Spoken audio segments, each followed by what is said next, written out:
ಈಗ ಅವ್ರಿಗೆ ಏನು ಗೊತ್ತಿರಲ್ಲ ನೋಡಿ. ಈಗ ನಿಮ್ಗೆ ಸಪೋಸ್ ಹೇಳ್ತೀನಿ, ಈಗ ನಾವೇ ಆಗ್ಲಿ ನಮ್ಗೇನು ಗೊತ್ತಿಲ್ಲ ಅಂದ್ರೆ, ಈಗ ನಾವು ಓದಿಲ್ಲ, ನಮ್ ತಂದೆ ಮಾತ್ರ ಓದಿಲ್ಲ, ಅವರು ತುಂಬಾ ವ್ಯವಸಾಯನೇ ಈ ಮಣ್ಣಿದೆಯಲ್ಲ ಸರ್, ಅವ್ರು ಪೂರ್ತಿ ಇಷ್ಟೂದನ್ನು ಒಬ್ರೇ ಉಳ್ತಿದ್ರು ಸರ್.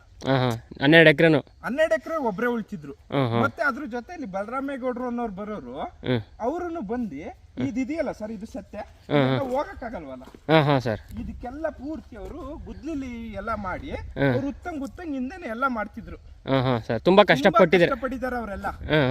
ಬಟ್ ಇವಾಗ ನಿಮ್ ದೊಡ್ಡಪ್ಪ ಅವ್ರಿಗೆ ಮನ್ಸಿಲ್ಲ ಕೊಡಕ್ಕೆ ಅನ್ಕೋತೀನಿ.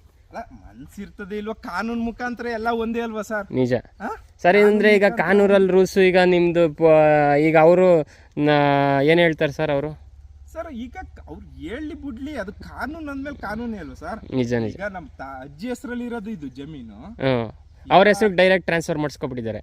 ಈಗ ಮಾಡಿಸ್ಕೊಂಡಿದ್ರು ಏನಾಗುತ್ತೆ ಸರ್? ಅಲ್ಲ, ನಾನು ಸರ್ ನನ್ಗಿರೋ ಮಾಹಿತಿ ಪ್ರಕಾರ, ನಾನು ಓದಿರೋ ಪ್ರಕಾರ, ಈಗ ಮನೆ ಹಿರಿ ಮಗ ಅಲ್ವಾ ಇವರು, ತಂದೆ ಸತ್ತಾದ್ಮೇಲೆ ಅವರೇ ಬಂದು ತಂದೆ ಸಮಾನರಾಗ್ತಾರೆ. ಅವರೇ ಈ ಥರ ಅನ್ಯಾಯ ಮಾಡೋದು ತುಂಬಾ ತಪ್ಪಲ್ವಾ ಸರ್? ಹೌದು, ತಪ್ಪು ಅಂತ ಅಂದ್ರೆ ಸಹಜ. ಈಗ ಅವರು ಏನಪ್ಪಾ ಅಂದ್ರೆ ಇಂಟೆನ್ಷನ್ ಇರ್ತದಲ್ಲ ಸರ್. ಈಗ ಫಸ್ಟ್ ಅವರು ಸಿಟಿಗೆ ಹೋದವರು, ನಮ್ ತಂದೆ ಸರ್ ಒಬ್ಬ ಎಕ್ಸಿಕ್ಯೂಟಿವ್ ಇಂಜಿನಿಯರ್ ಅಂದ್ರೆ ಅವ್ರಿಗೂ ಏನು ಕಮ್ಮಿ ಇರಲ್ವಲ್ಲ ಸರ್? ಸರ್ ಇರುತ್ತೆ, ಅವ್ರಿಗೂ ಎಕ್ಸಿಕ್ಯೂಟಿವ್ ಇಂಜಿನಿಯರ್ ಅಂದ್ರೆ ಮನುಷ್ಯಂಗೆ ಆಸೆ ಅನ್ನೋದು ಇದ್ದೇ ಇರುತ್ತಲ್ಲ ಸರ್. ಈಗ ಪ್ರಪಂಚದಲ್ಲಿ ಈಗ ಒಂದ್ ಸ್ವಲ್ಪ ಏನಾರ ಕೊಟ್ರೆ ಅವನ್ಗೆ ನನ್ಗೂ ಕೊಡ್ಬೇಕಪ್ಪ ಅಂತ ಆ ತರ ಆಸೆ ಇರುತ್ತೆ. ಈಗ ಅದೇ ರೀತಿ ಇದು ಏನಪ್ಪಾ ಅಂತಂದ್ರೆ ಎಲ್ಲಾರ್ಗು ಜಮೀನ್ ಕೊಂಡೋಣ, ಈ ಕಡೆ ಒಬ್ರು ಕೊಟ್ಬಿಡೋಣ. ಈಗ ನಮ್ಗೆ ಒಂದೊಂದ್ 5 ಎಕರ್ಸ್ ಬಂದಿದೆ ಸರ್. ನಮ್ ತಾತ ಹೇಳದ್ನಲ್ಲ, 3 ಎಕರೆಯಿಂದ ಟೋಟಲ್ 30 ಎಕರೆ ಜಮೀನ್ ಮಾಡಿದ್ದಾರೆ. ಎಲ್ಲಾರ್ಗು 5 ಎಕರ್ ಜಮೀನ್ ಬಂದಿದೆ ಸರ್.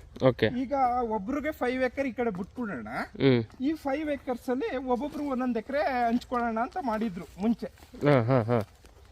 ಮುಂಚೆ ಮಾಡಿದ್ರು ಈ ಕಡೆ ಪೂರ್ತಿ. ಸರ್ ಅದಕ್ಕೆ ಏನಂದ್ರೆ ಸರ್ ನಿಮ್ ದೊಡ್ಡಪ್ಪ ಅವರು ಆತರ ಹೇಳಿ ಇದ್ ಮಾಡಿದ್ರು. ಕಾನೂನು ಇದೆಯಲ್ಲ ಸರ್, ಈಗ ನಿಮ್ಗೆ ಎಲ್ಲ ಗೊತ್ತಿದೆ. ಒಂದಿನದಲ್ಲಿ ಬಟ್ ನಾವು ವಿಡಿಯೋ ಮಾಡ್ತಾರ ಉದ್ದೇಶ ಸರ್ ಏನಂದ್ರೆ ನಿಮ್ದು ನಿಮ್ ಫ್ಯಾಮಿಲಿ ಇಶ್ಯೂಸ್ ಇದು. ಬಟ್ ಆದ್ರೂ ಯಾವ ರೈತರಿಗೂ ಕಷ್ಟಪಟ್ಟಿರೋರ್ಗೆ ತೊಂದರೆ ಆಗ್ಬಾರ್ದು ಅಂತ ನಾನು ಹೇಳ್ದೆ. ಅಲ್ಲಿ ನೀವು ನಾನು ತೋರಿಸ್ದೆ ನಿಮ್ದು ಇನ್ನೊಂದು ಫ್ಲಾಟ್ ಬಂದಿರೋದ್ರಿಂದ ಯಾವ ತರ ಮಾಡಿದಾರೆ ನಮ್ ತಾತ ಅಂತ ಒಂದು ಎಕ್ಸಾಂಪಲ್.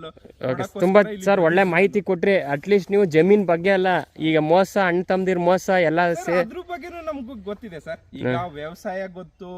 ಈಗ ನಾವು ಒಬ್ರು ಸಿವಿಲ್ ಇಂಜಿನಿಯರ್ ಆಗಿ ನಾವು ಎಲ್ಲ ಓದಿದೀವಿ ಸರ್. ಎಲ್ಲ ಪೂರ್ತಿನೂ ಕಾನೂನೆಲ್ಲ ಇದ್ದಾರೆ, ನಮ್ಮ ಕೊಲೀಗ್ಸ್ ಎಲ್ಲಾರು ಪರಿಚಯ ಇದ್ದಾರೆ.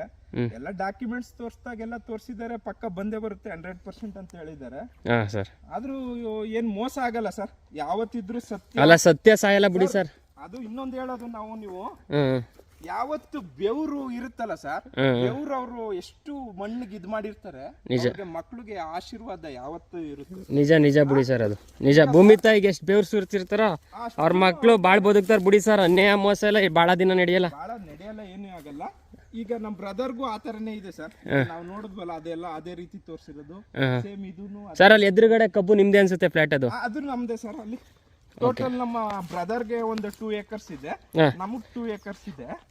ಅಲ್ಲೂ ತೋರಿಸ್ತೀವಿ ಬನ್ನಿ ಸರ್, ಯಾವ ತರ ಮಾಡ್ಬೋದು ನಿಮ್ಗೆ ಫುಲ್ ಮಾಹಿತಿ. ಅದು ಕಬ್ಬು ನೋಡಿದ್ರೆ ಬಹಳ ಚೆನ್ನಾಗಿ ಬಂದಿದೆ ಸರ್. ಅದು ಸರ್ ಅಲ್ಲಿ ತೆನೆನೂ ಇದೆ. ಫಸ್ಟ್ ಸ್ಟಾರ್ಟಿಂಗ್ ನಾವು ವ್ಯವಸಾಯ ಮಾಡಿರ್ತವಿಂದನೂ ಇದೆ. ಬನ್ನಿ ಸರ್, ಅದು ಎಕ್ಸ್ಪ್ಲೇನ್ ಮಾಡಿ ಸ್ವಲ್ಪ ತೋರಿಸ್ತೀನಿ.